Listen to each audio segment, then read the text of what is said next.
जैसे कि आपको पता है कि आरबीआई ने फर्स्ट वीक ऑफ दिसंबर में रेपो रेट कम किया था फ्रॉम 5.5 टू 5.25%। मतलब कि अब आपका लोन सस्ता हो गया। जिनका existing loan floating interest rate में है उनको इसका फायदा मिलेगा। लेकिन आपको ये बता दूं कि बैंक आपका ईएमआई रीसेट करने में या कम करने में बहुत आनाकानी करेगा। एंड वही हमारा आज का टॉपिक है कि बैंक आपके ईएमआई क्यों कम नहीं करना चाहता और फिर भी हम इसको कम कैसे करवा सकते हैं। आज मैं इस वीडियो में आपको बताने जा रहा हूँ स्टेप बाय स्टेप कि मैंने लास्ट मंथ बैंक जाके अपनी ईएमआई कैसे कम करवाई और बैंक ने क्या क्या रीजंस दिए ना कम करने के, और ईएमआई आपको कम करवाना चाहिए कि नहीं करवाना चाहिए, और उसको करवाने में कितना टाइम लगता है। ये सब मैं कर पाया क्योंकि मैं रियल एस्टेट में डील करता हूँ एंड मैंने काफी लोन लिए एंड लास्ट 30 ईयर्स में, एंड अब तो ये मेरा वन ऑफ द बिजनेस है क्योंकि मुझे पता है बैंक्स कैसे सोचता है एंड आरबीआई के रूल्स क्या है। लेकिन इस वीडियो को अंत तक देखना जरूर, इसमें आपका फायदा होने वाला है क्योंकि यहाँ आपको सिर्फ रियल प्रॉब्लम का रियल सोल्यूशन मिले। हमें लगता है कि रेपो रेट का बेनिफिट बैंक हमें अपने आप दे देगा, लेकिन ऐसा ज्यादातर होता नहीं। इवन दो आरबीआई ने इन गुड फेथ बैंक्स को बोला है कि सारा बेनिफिट रेपो रेट कट का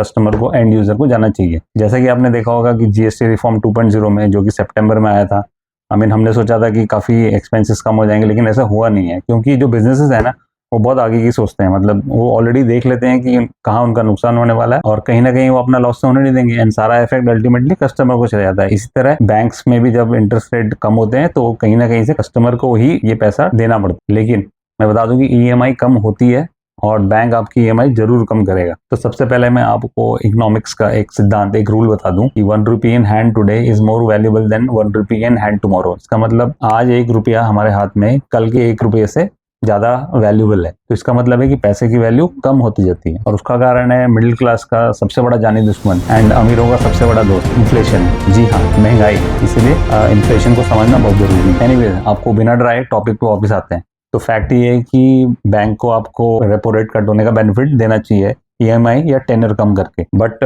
इट्स नॉट मैंडेटरी। ये बैंक के ऊपर है क्योंकि बैंक इज ए बिजनेस, मैंने आपको पिछले वीडियो में बताया था। लेकिन रियलिटी है कि सारे बैंक रेपो रेट कट होने का बेनिफिट अपने कस्टमर्स को नहीं देते, लेकिन जो गवर्नमेंट बैंक है और जो बड़े बैंक वो रेपो रेट कट का बेनिफिट कस्टमर्स को देते हैं। लेकिन उसमें भी ट्रिक होता है, वो आपको समझना है कि वो ट्रिक क्या है। तो वो ट्रिक है ईएमआई एंड टेन्योर। तो बेसिकली वो आपको ईएमआई का फायदा देंगे, ईएमआई कम करेंगे आपकी, या आपका टेन्योर कम करेंगे। तो मैं आपको एक बात बता दूं कि ईएमआई एंड टेन्योर में आपका टेन्योर कम करने में बैंक का फायदा है, क्योंकि अगर वो आपकी ईएमआई कम करते हैं तो उसमें बैंक का लॉस होता है। मैं आपको समझाता हूँ कैसे, और वो भी आज की डेट में, मतलब आज के इन्फ्लेशन रेट पे। तो अभी जैसे मैंने बताया था एक इकोनॉमिक रूल कि 1 rupee in hand today is more valuable than 1 rupee in hand tomorrow. तो उसी हिसाब से अगर बैंक का प्रॉफिट कम होता है, जो आज आने वाला है उनके हाथ में, वो आपका ईएमआई कम करेंगे तो वो उनको कम आएगा, तो इस हिसाब से उनका प्रॉफिट कम होगा। तो ये एक लॉजिक है जिसपे आप समझ सकते हो कि बैंक आपका ईएमआई क्यों नहीं कम करना चाहता। सो फॉर द कैलकुलेशन से मैं आपको एक अपना रियल लाइफ एक्सपीरियंस का एग्जाम्पल देता हूँ। तो 4000 प्लस रुपीज मैंने अपने ईएमआई में कम करवाए और उसको कम कराने के बाद मुझे 6 से 7% का फायदा हुआ। मतलब 6 से 7% मेरी ईएमआई कम हुई है। तो अगर 4000 रुपए के हिसाब से देख लें तो साल का 48,000 का मेरा फायदा हुआ है, एंड ये अगर मैं 20 साल देख लूँ तो 9 लाख रुपए का फायदा होता है। तो अगर मेरा 6 से 7% का इसमें फायदा हो रहा है, तो आप अगर इन्फ्लेशन देखोगे गवर्नमेंट के हिसाब से तो 6 से 7% तक का इन्फ्लेशन बताते हैं हर साल। तो इसका मतलब है कि जो मेरा इन्फ्लेशन है वो इस मेरी सेविंग से नॉक ऑफ हो गया। जो मेरे पास एक्स्ट्रा पैसा बचेगा वो मैं इन्वेस्ट कर सकता हूँ। तो थोड़ा सा इसको और समझने के लिए मैं आपको बैंक का डेटा समझाता हूँ। तो लेट्स से इंडिया के 3 बड़े बैंकों का हम डेटा लेते हैं, एसबीआई, एचडीएफसी एंड आईसीआईसीआई। अगर मैं इंडियन बैंक का टोटल क्रेडिट पोर्टफोलियो या लोन एक्सपोजर या एडवांस बुक के बारे में बताऊं तो ये अराउंड 180 लाख करोड़, मतलब अराउंड $2 ट्रिलियन का एक्सपोजर है। मतलब इनका लोन बुक इतना बड़ा है। तो अगर मैं उनमें से अपने 3 बड़े बैंकों का शेयर ले लूं तो एसबीआई का 23% है, एचडीएफसी का 14% है एंड आईसीआईसीआई का 8% है। तो अगर मैं अमाउंट में बोलूं तो एसबीआई का 44 लाख करोड़, एचडीएफसी का 27 लाख करोड़, आईसीआईसीआई का 14 लाख करोड़। तो अगर देखा जाए टोटल इंडियन बैंक्स के लोन एक्सपोजर्स में से 45% तो इन तीनों बैंक का है। तो ये तीनों बैंक बहुत बड़े बैंक हैं इंडिया के, तो इसीलिए इन बैंक को डीसिप भी बोला जाता है, मतलब डोमेस्टिक सिस्टमिकली इंपॉर्टेंट बैंक्स। मतलब गवर्नमेंट इन बैंक्स को कभी भी गिरने नहीं देगी। सो द बॉलपार्क फिगर जो इन तीनों बैंकों के जो कस्टमर बेस है उनका मैं एक बेसिक आइडिया बता देता हूँ, जो कि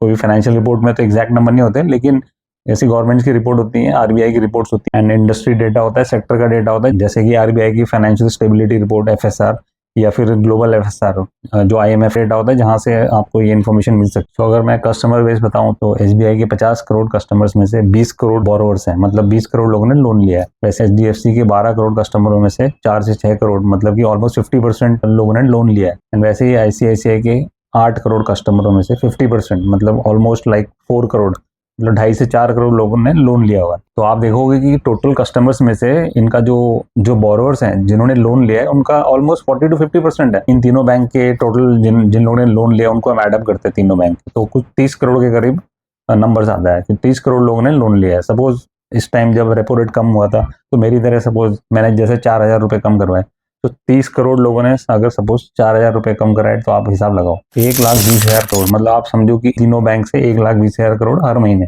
गायब। तो इतना बड़ा लॉस होगा इनका हर महीने अगर ये आपका ईएमआई कम करेंगे। 1,20,000 करोड़ तक का लोन नहीं दे पाएंगे, जिसपे कि ये 7 से लेके 15% तक इंटरेस्ट कमाते हैं।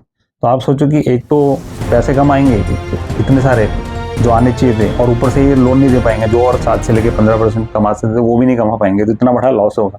तो आप इनका लॉस समझो, and it's a too big a loss for the economy and for the banks, you know. So मेरा पॉइंट ये है कि ईएमआई कम करने से बैंक का बहुत बड़ा नुकसान होता है, इसीलिए आपको बोलते हैं कि ईएमआई कम मत करवाओ, टेनर कम करवाओ, जो कि बैलेंसड हो जाता है because of inflation in future. तो अब मैं आपको बताता हूँ कि जब मैं ये करवा रहा था तो मेरे साथ क्या क्या हुआ। So problem number 1, absolute denial, मतलब एकदम मना कर दिया कि ऐसी कोई चीज़ होती है कि ईएमआई कम होती है, और ऑटोमेटिक एडजस्ट हो जाता है, टेन्योर में रिफ्लेक्ट होता है, ईएमआई कम नहीं होती, बैंक के रूल है एंड ऑल दैट थिंग। तो जब मैंने उनको बोला कि मुझे पता है बैंक के रूल्स एंड आरबीआई की गाइडलाइंस मुझे पता है, और ये ईएमआई कम होता है और ये कस्टमर का हक है, और आरबीआई ने बोला है बैंक्स को कि whenever there is a repo rate cut and interest rate change, customers को आपको ईमेल भेजना है, फ़ोन करना है और उनको पूछना है कि आपको ईएमआई कम करवाना है या आपको टेनर कम करवाना है।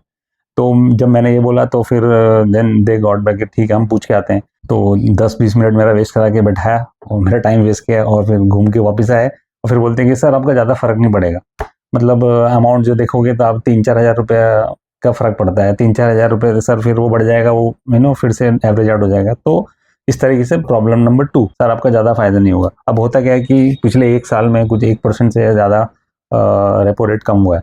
तो अगर आप सपोज आपने उस अभी तक नहीं करवाया था, अगर आप पूरा ऐड करोगे तो जैसे मेरे 4,000 रुपये का फ़र्क पड़ा है, अगर मैं पिछले साल से अब तक का देखूँ, तो उसको अगर आप हर बार जाते हैं, मैं तो हर बार जाता हूँ, जब भी रेपो रेट मेरा कम होता है मैं हर बार बैंक चले जाता हूँ, और उस टाइम पे ये मुझे बोलते हैं कि सर छोटा अमाउंट है, छोटा अमाउंट है, लेकिन मैं बताता हूँ छोटा नहीं है, ये बहुत बड़ा अमाउंट है। कैसे? तो मैं उनका काउंटर आंसर मैंने ये दिया कि 4,000 रुपये में मुझे 1 महीने का इलेक्ट्रिसिटी फ्री मिलता है, 4-5 महीने का मेरा गैस सिलेंडर फ्री आता है, करीब 1 महीने का मेरा पेट्रोल एक्सपेंसेस कम हो जाते हैं, पूरे साल का मेरे 2 नंबर्स के मेरे टेलीफोन बिल भर जाते हैं, 1 महीने का मेरा बाहर खाने का एक्सपेंस फ्री हो जाता है, और मैं 1 महीने की मेरी ग्रोसरी फ्री आती है भाई 4,000 रुपये में, मतलब घर चल जाता है अच्छा खासा। तो मैंने उनको ऐसे समझा भाई मेरे को आज की तारीख में पैसा चाहिए, because 1 rupee today in my hand is more valuable than 1 rupee tomorrow. आपको एक इकोनॉमी रूल बताया था, बस वो फॉलो करना। और अगर सपोज आप स्पेंडर हो तो भैया 4-4.5 हज़ार में ईएमआई बन जाती है आपकी आईफोन की।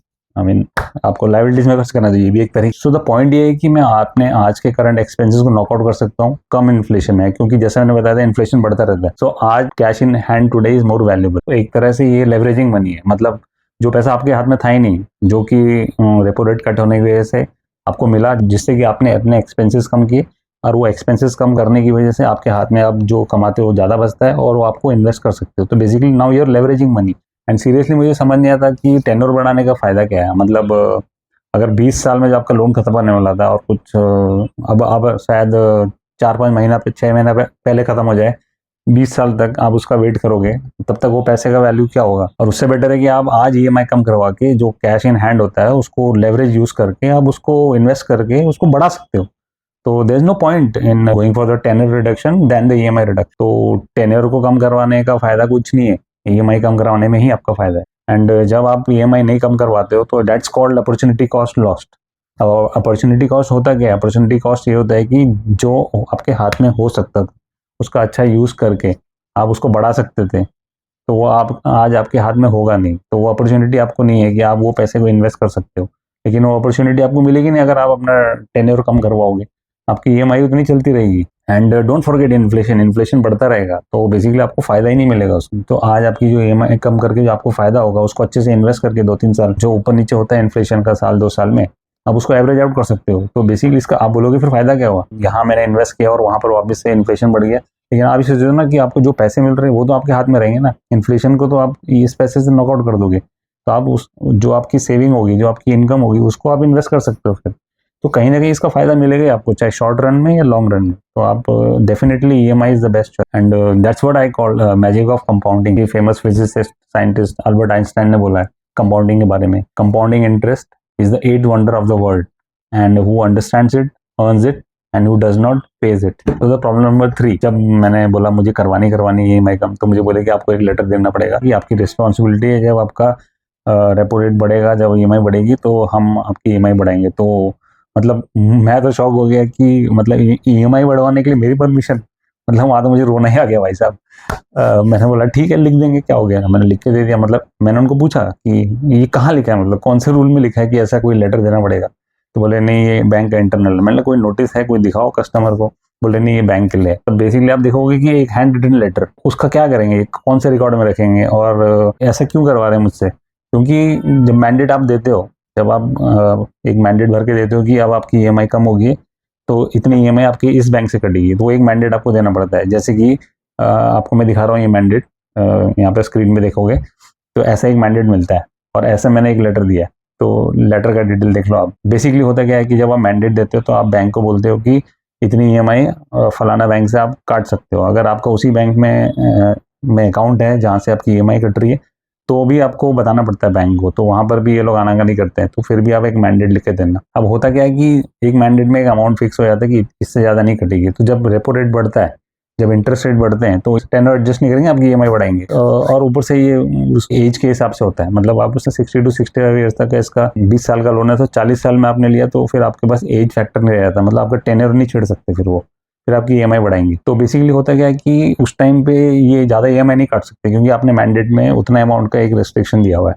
इसीलिए इन्होंने ये लेटर लिया था, पर ये लेटर का कोई वैल्यू नहीं है, क्योंकि जब भी ईएमआई चेंज होगी, अमाउंट चेंज होगा, बैंक को एक मैंडेट हमको देना पड़ता है कि भैया हम परमिशन दे रहे हैं कि आप इतनी ईएमआई काटो हमारे बैंक से। तो ये जो मैंडेट तो ठीक है, बट ये लेटर वेटर जो ये मांग रहे हैं, ये सब कस्टमर को परेशान करने के लिए बैठा के रखेंगे। मतलब मेरा भी 1-1.5 घंटा गया उधर, 2-3 बार मैंने चक्कर काटे, लेकिन मुझे करवाना था, क्योंकि इसमें मेरा फायदा है, तो मेरे फायदे के लिए मैं कुछ भी करूंगा, और आपको भी करना है। मैंने बोला चलो ठीक है, if you want to play the game like this, तो मैंने बोला लेट्स प्ले। मैंने ये भी पूछा कि ऐसा कोई एप्लीकेशन फॉर्मेट है क्या, मतलब अगर इतनी बड़ी चीज है कि मुझे एक लेटर लिख के देना पड़ता है, कोई ना कोई फॉर्मेट होगा, इतना बड़ा बैंक है तो कोई एप्लीकेशन फॉर्म, बोलते नहीं एप्लीकेशन फॉर्म नहीं, बस हैंड रिटन लेटर दे दो। मतलब आप समझो हैंड रिटन लेटर का परमिशन का क्या वैल्यू है, मुझे बताओ। मुझे तो यहाँ तक बोला कि हम हर कस्टमर को नहीं बता सकते, मतलब हर बार परमिशन नहीं ले सकते। मैंने जरूर लेना पड़ेगा आपको, आरबीआई की गाइडलाइन है कि आपको हर कस्टमर से परमिशन लेना है कि आपको ईएमआई या टेनर दोनों में से क्या कम करवाना है।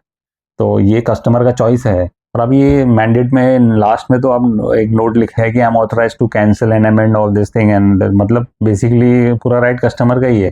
तो इसीलिए भी ये परेशान हो रहे थे कि ये ईएमआई कम करेंगे तो बढ़ाएंगे कैसे। तो आप घबराओ मत, मैं इवन दो आपने लेटर लिख के दिया ना, लेकिन अगर आपका रेपो रेट बढ़ा और इंटरेस्ट रेट बढ़ा, तभी आपको बुलाएंगे कि मैंडेट साइन करके दो कि आपकी ईएमआई बढ़वानी है, नहीं तो पेनल्टी करके बोलते हैं।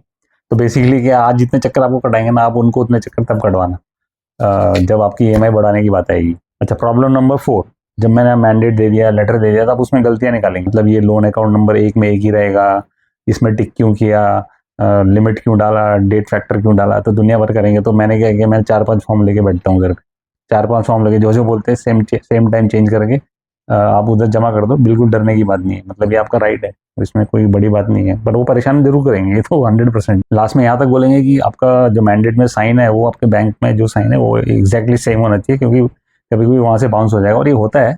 लेकिन जनरली आपके बैंक में आपका रिलेशन रहता है, तो अगर ऐसा कभी होता है, साइन मिसमैच होता है, तो बैंक से फोन आता है। तो ये कोई बड़ी बात नहीं है, तो ऐसे डराने की बात है बस कि साइन मिसमैच हो जाएगा, ये हो जाएगा। अरे साइन मिसमैच हो जाएगा तो क्या हुआ, पहले का तो मैंडेट दिया हुआ है ना, ईएमआई तो आपकी कटेगी, आपका नुकसान कुछ नहीं हो रहा है बैंक का भाई।